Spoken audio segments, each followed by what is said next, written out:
The Philippines is being shaken by a one-man revolution.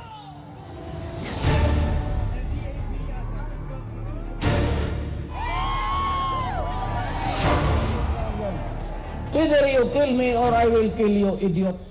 He's a tough-talking former mayor who's vowed to wipe out drug dealers.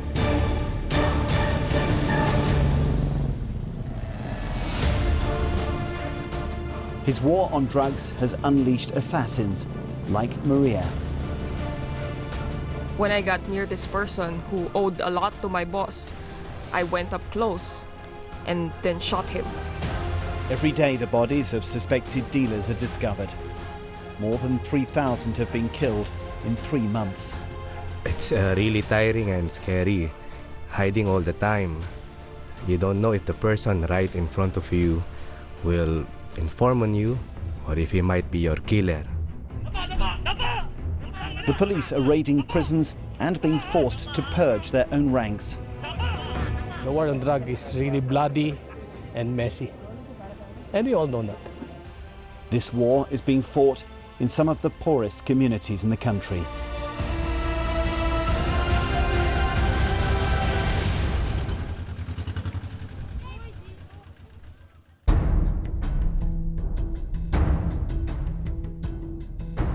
Over the past 2 decades, the Philippines has been swamped by the cheap and highly addictive drug crystal meth, known here as shabu. It destroys lives, breaks families, and feeds a powerful criminal underworld.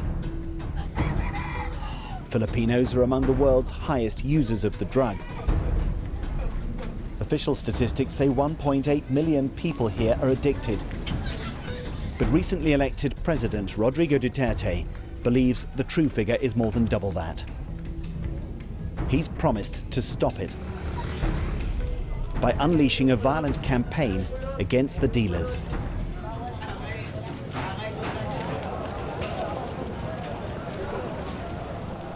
A late afternoon raid just outside Manila, part of President Duterte's anti-drug campaign.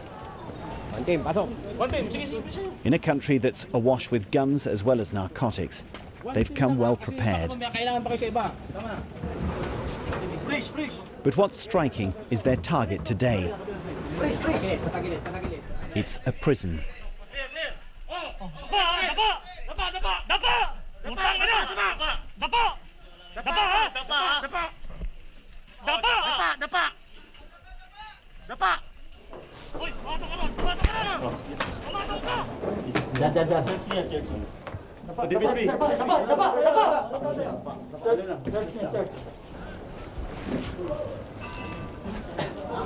Well, this is one of the larger prisons in Manila, and we've just come in with a pretty large team of police, SWAT teams.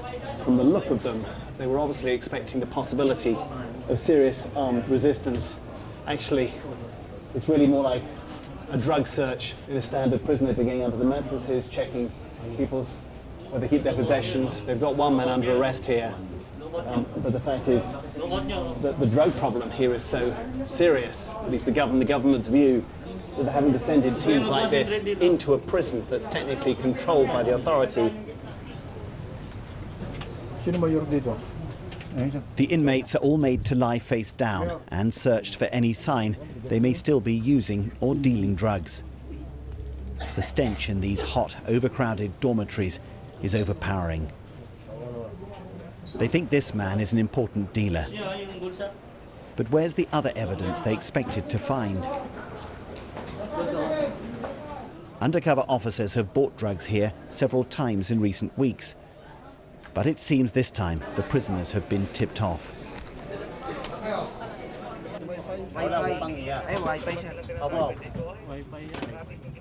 In vain, they press a Chinese prisoner for more information.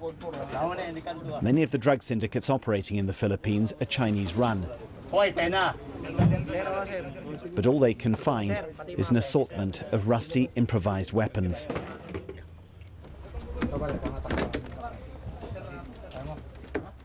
These police officers, more than 200 of them, have been brought here from the other side of Manila. The local forces couldn't be trusted. That's how deeply the narcotics business has infiltrated this country. Do you think the campaign that is going on now will succeed, that it will wipe out drugs? Again, that's the challenge, and we'll do our best to comply with the orders of the President to get rid of drugs in 3 to 6 months. You do have problems inside the police as well, don't you? There are some police officers involved in the trade. Yeah, there is. That's why it's part of the cleansing process, internal cleansing. And we don't care if they're policemen. We have to get them, put them in jail, and if they fight, we have to defend ourselves. So it doesn't matter if all policemen involved, we have to get them.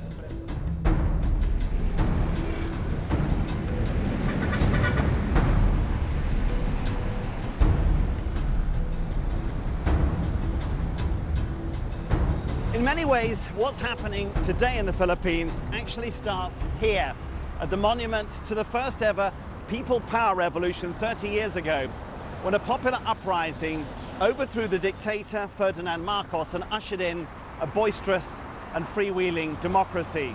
Filipinos have kept faith with that democracy, voting in huge numbers every 6 years for a new president. And yet every one of those governments has failed to come even close to meeting the hopes that were raised here, that the old habits of corruption, abuses of power, lawlessness and grinding poverty would be curbed. And so the voters have now gone for something drastically different.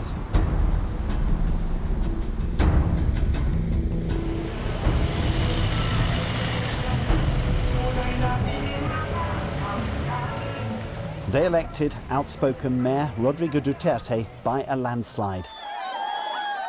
He's presented himself as an anti-establishment figure who can fix problems.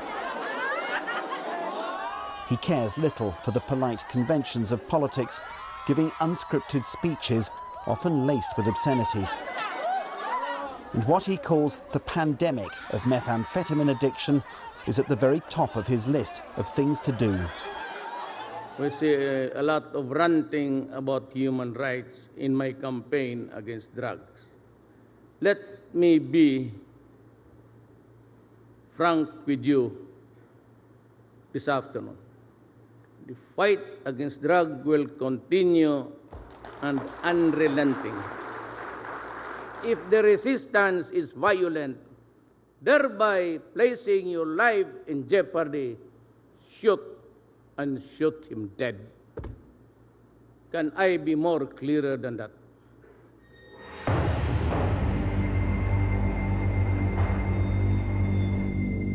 The bodies of those suspected of involvement in drugs started turning up right after he took office. The police admit killing hundreds, all resisting arrest, they say. But many more have died at the hands of mysterious hit squads. The reasons for each death often unclear. This is a security camera video from a neighborhood in Tondo, Manila, on the evening of the 3rd of August. You can see local resident Danilo Mendoza buying something from a food stall. His young children playing around him. A motorbike then pulls up. The passenger fires a single shot into his neck and it drives off. His wife is nearby and she rushes to help him, getting passers-by to lift him into a motor tricycle. But he died before they could get him to hospital.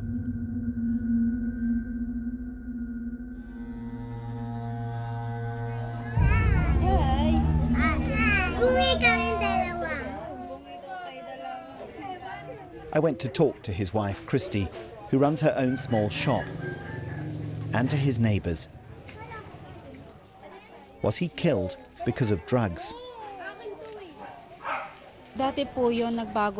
She told me he had been a user, but he'd stopped right after Duterte was elected. He was not a dealer, she said.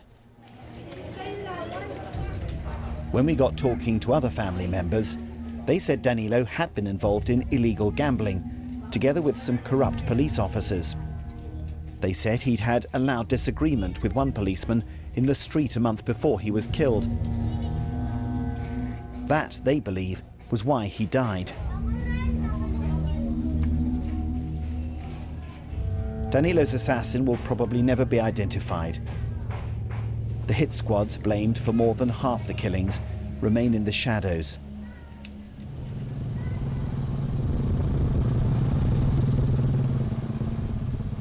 But we did manage to meet one of them, a young mother we called Maria. For obvious reasons, her identity's been concealed. Maria was brought into the contract killing business, she says, by her husband, but she'd only shot one man before President Duterte's election victory. Since then, she's killed another 5. She has no idea why they were targeted, but she says her boss is a police officer who's involved in drugs.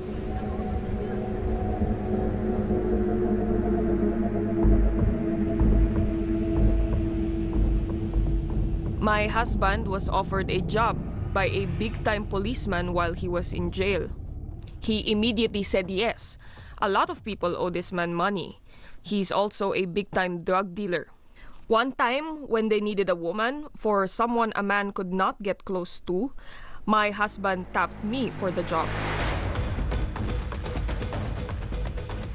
I felt really scared and nervous because it was my first time. I just kept thinking, I am doing this for my son. When I got near this person who owed a lot to my boss, I went up close and then shot him. Next time I killed was after President Duterte got elected. Since August, I've killed 5 people. That's 6 in all. What do you feel about the people that you kill? Because they have families too. I mean, do you feel guilty? Yes, I do feel guilty because I have kids too. I do what I do because we don't have money. I do it for my children. I tell my husband that we can't keep doing this forever. I would not want our children to open their eyes to what we do. I don't want them to come back to us and say that they got to live because we killed for money. Maria's statements suggest that a lot of the killing is by people inside the drug trade, perhaps eliminating rivals or those who might incriminate more powerful figures.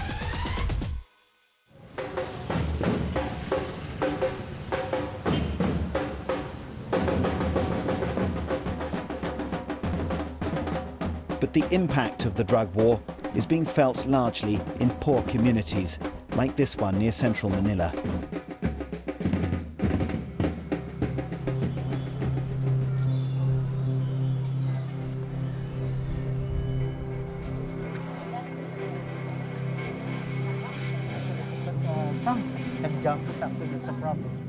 Edgar Tria showed me around his barangay or district.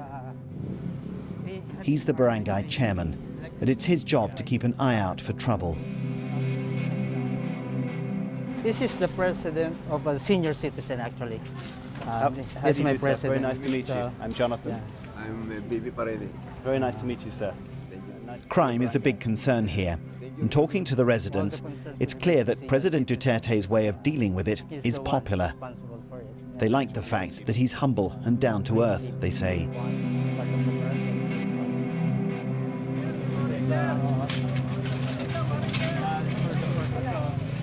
But Edgar knows of 16 crystal meth addicts living in his area, most of them among the pedicab drivers. He's had the difficult job of getting them to register with the police just to keep them alive. They are afraid because of the drive of the president, that they are worried about their life, their families, their mothers, fathers. They are worried that once they caught, of course, they know what will happen. So They might be killed. yeah, that's it. So they are really afraid of this drive.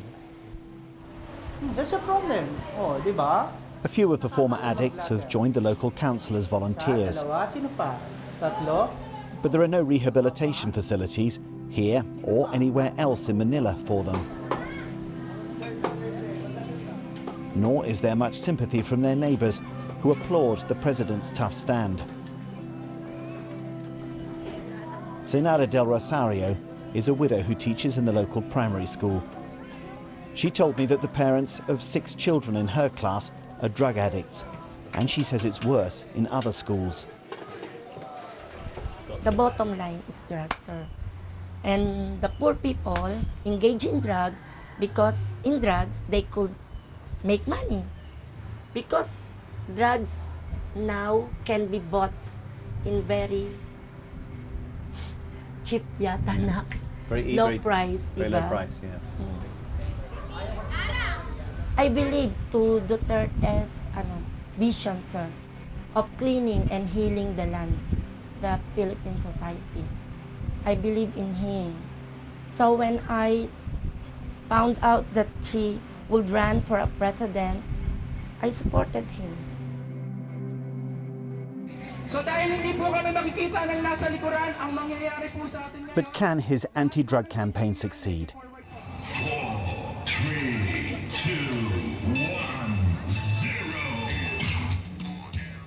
More than 700,000 addicts have already registered with the police. Here, they're adding their names before joining a morning exercise routine in front of one of Manila's main churches. Trying to work the drug out of their system with some fast footwork. Led by Manila's finest. The police hope this will help to keep former addicts away from the drug. But in truth, it exposes the lack of any alternative treatment for them. And you have to wonder how long a police force busy cleansing its own ranks can keep up this energetic community work.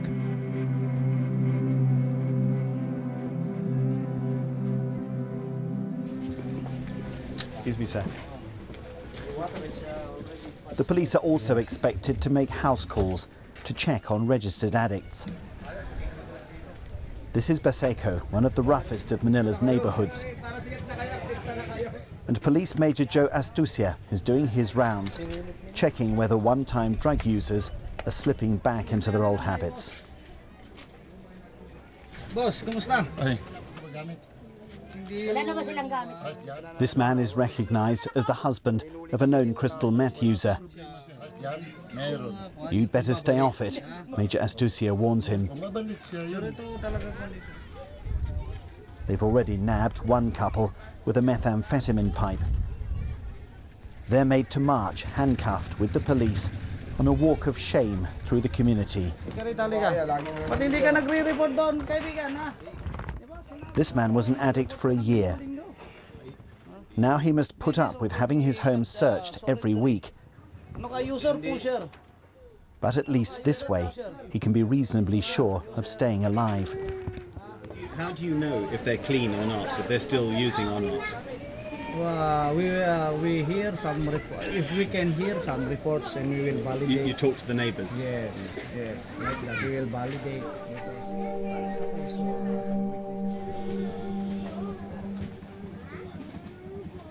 Back at the police station, the handcuffed couple are booked. Their 2 children look on tearfully. This isn't the first time their parents have been caught, and they may now have to move to one of the overcrowded jails. They're just users, small-time players. None of this really solves the country's drug problem.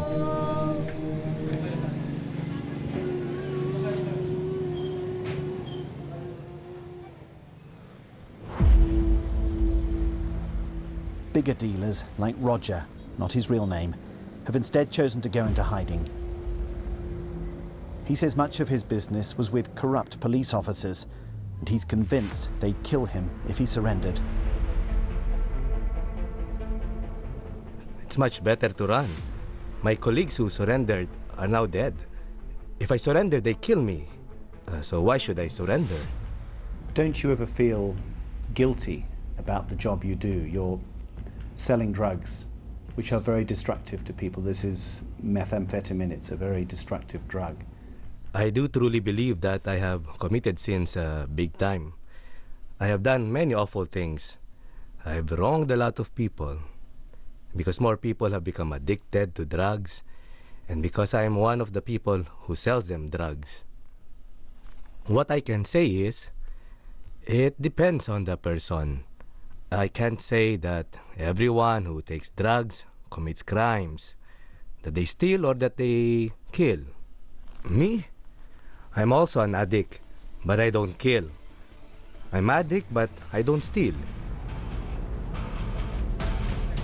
Roger plans to stay hidden for a few months and then get back to business. He doesn't believe President Duterte can keep this campaign going for much longer. Maria would like to get out of the killing business, but she says she can't. Do you ever wish that you hadn't started this, that perhaps you'd never started killing, or do you feel you had no choice? From now on, I don't want to do it anymore. I leave it to my husband. But my boss says that if one of us tries to leave, we'll be killed.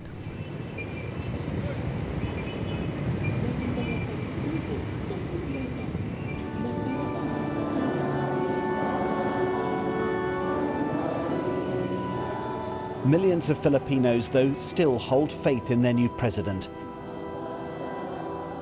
That unlike his predecessors, he can shake this country out of its bad habits. Many, like Zenada, believe the Philippines needs another strongman.